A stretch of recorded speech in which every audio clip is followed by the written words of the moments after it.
Moving on, Manu Sharma's lawyer Ram Jethmalani has defended his client's parole. Speaking on the buck stops here, Jethmalani accused the media of being unreasonable and said parole was necessary to prevent prisoners from becoming the enemies of society. Now let me explain to you the purpose of parole.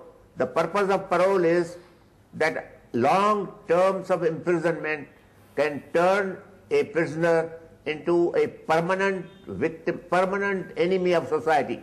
In other words, the purpose of parole is to prevent punishment from becoming unproductive or counterproductive.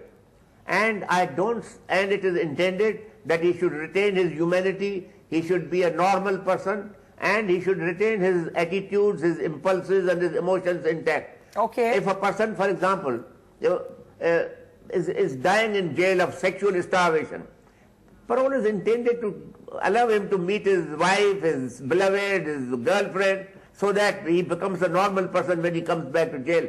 I don't know why the press has been totally devoid of all kindness and compassion and has taken after a man who has just come out for 2 months in a long life.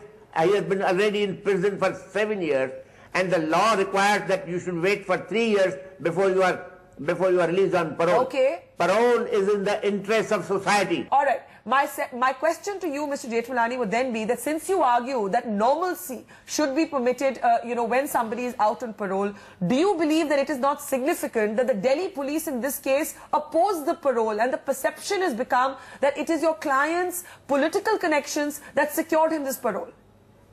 If the Delhi police oppose the parole, I think they were wrong in opposing it. They have also no sense of what a parole is supposed to be like. Okay. Let me ask you, They have forgotten the jurisprudence of parole. And I'm not surprised. The police officers are not supposed to know jurisprudence. Ram Jethmalani there supporting his client Manu Sharma's parole. Tuba.com